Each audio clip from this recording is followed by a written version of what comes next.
to another episode of TubeTalk. TubeTalk.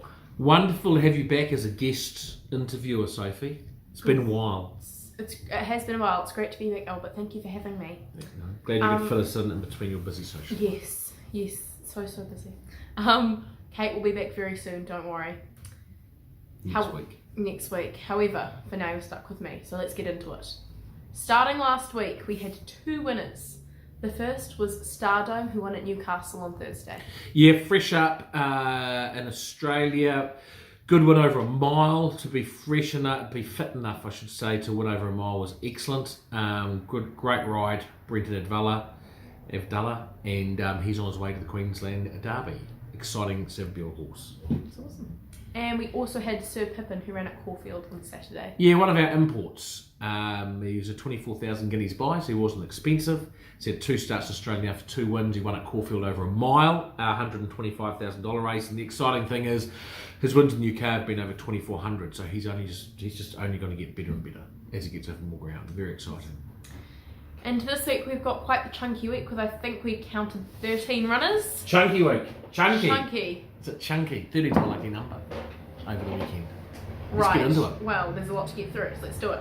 Starting in Marlborough on Friday, race 4, we have got Aristotle. Yeah, so Marlborough runs Friday, Sunday, and most of these horses will back up. Aristotle, barrier 7, he was very disappointing his fresh up run. We're looking for better for him. Bit of cut in the track will suit him, and with that first run under his belt, we're expecting a better performance, but he needs to start picking up. He's likely to back up on Sunday as well. Awesome. And race 5, we have got Major Issue. Major Issue, drawn barrier 1, Chris Johnson the saddle. Wet track shouldn't bother, as long as it's not disadvantaging those on the rail. She should be a really good chance. She's been in good form this season. Looks a good race for her. Unlikely to back up on Sunday, but we'll just see how she goes. But good chance on Friday. And race 6, we have got Black Pearl. Black Pearl's on her way to be sold at Crack on the 17th of May. There's a brood mare. She's had 2 wins already. Unfortunately, we didn't make the rating 65 race, which is her grade, so we've had to run her on a rating 72 grade. But because we're selling her, we're keen to run. Wide draw doesn't help, but the slow 9 track does. She'll be going forward from that draw. Needed a first up run and can show a bit of cheek, and she's very likely to back up on Sunday. And our final runner on Friday at Marlborough is race 9, Rock the Cradle. Yeah, really good trial winner leading into this. 1950 fresh up is a bit of an ask. He's got a wide draw. He'll probably press forward from there, but he looks like he's improved with his spell, so he can be very competitive. It's just fitness that I just worry a little bit about. He's probably unlikely to back up on Sunday.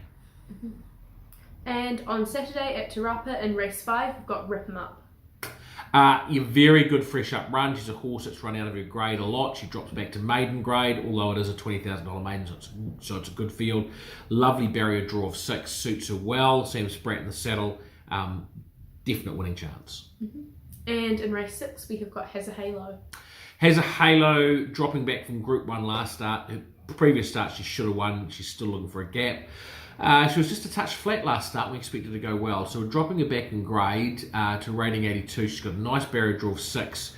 Track looks like it's going to be about a dead 4, which is okay. A good 3 would be better. She should get a nice run, transit midfield or just forward of midfield. And back in this grade, if she produces a sprint she's a big winning chance. And on Saturday at Hastings in race 4, we have got Bet She Is. Likely to be her last start before being sold on Gavel House on Monday. Have a look on Gavel House. She's got a nice pedigree, and certainly I think there's more wins in her. She's probably a good horse, I think, for the South Island. She runs Saturday, lovely barrier draw 3. She had no luck last start. And I think she's going to be well over the odds. I think if she gets a nice run in transit, I think she's a real blowout chance at big odds, and I'll be having $1 each runner. And also, let me rephrase. On Saturday at Hastings in race 7, we have got 2 runners, starting with Zipper. Zipper fresh up. She's also being sold at the sale on the 17th of May. Trialled really well leading into this. Barrier 9, she's got an awkwardish barrier draw. but hopefully she can get a little bit of cover, and with a little bit of give in the track, she can run well. Her trial was good. And in the same race 7, we have got Iridani.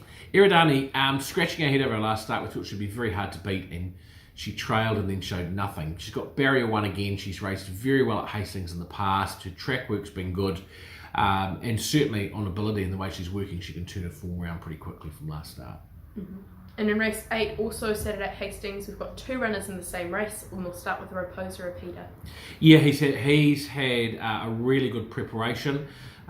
He drew badly last start, but ran well on a front runner's bias.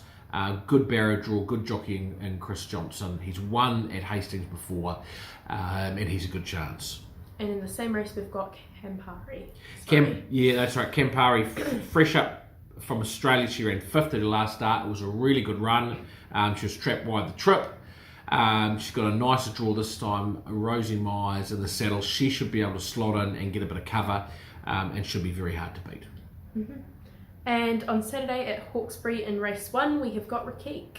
Yeah, Rakik, who looks a good race for him, and he's training really well. He's just had no luck with barrier draws as preparation. So he's going to 2100 metres, which really suits him. He gets in with a nice enough weight. Looks a good race, but he's drawn barrier 12 or 13. So that makes it tough, which is a pity. If he's drawn inside barrier draw, I think he'll be very hard to beat. So he's going to need a little bit of luck, but he's fit enough and he's working well. And our final runner of this week is Saturday Hawkesbury race 8, Elward. Elward fresh up over a mile, and he's run very, very well in that state before. Group 3 Hawkesbury Gold Cup with 200 grand. He's drawn the outside barrier 13 of 13. Makes it quite difficult as to what we do. We're probably going to have to go back and need luck. Fresh up, I think fitness-wise as well, I think he'll improve for it. It can be tough. It can be tough going straight to a mile fresh up, but his work has been good. Just would like to see a bit of barrier draw. If breaks go his way, we know how good he is and he can finish it off. And finally, we move on to Bet of the Week. Drum roll, please. Now, Sophie, I've got to say, last week, finally, we got our Bet of the Week home after many weeks. So you now might be the lucky charm. I am the good luck charm. I've decided. Bet of the Week this week is Cavallo Veloce, running at Te Rapa in race 8. Cambridge Thoroughbred Breeder Stakes, a race we've won before. It's a really good race. It's a Group 3. It should be upgraded to a Group 2 in my opinion. Santa Catarina, who's our Bet of the Week last week's in it, and she's favourite, but I'm going for Cavallo Veloce. He's a really good horse. He's a very good sprint. He's got a nice barrier draw. He'll be handy on the speed. He ran 3rd in a stakes race last start, listed race against the older horses, so he's dropping back to his own age group, and he's paying $13 on the fixed odds, which I think is superb money. So each way all day, Cavallo Veloce is our Bet of the Week. And he's got a cool name, so that's all it takes to sell me. Perfect. So, that has been our Tube Talk of the Week. Thanks, Sophie, and we'll see you Thank you, in the Alex. future. And they step up the speed in front now. Sunline moved a length in front of Grand Archway, and the pace is right on, and Sunline went for home. She broke away the New Zealand filly and went 2 lengths to Grand Archway. 2 then to Rose of War, followed to the outside by St Clement's Bell. Then Ills, and further back My Jasper and Pukahina. Sunline has burst clear on the turn. She's 4 lengths in front. Grand Archway trying a hard out. Then further back Rose of War. But this mighty filly from New Zealand, Sunline, is going to blitz them. Sunline in a canter, down to the post, Sunline all the way.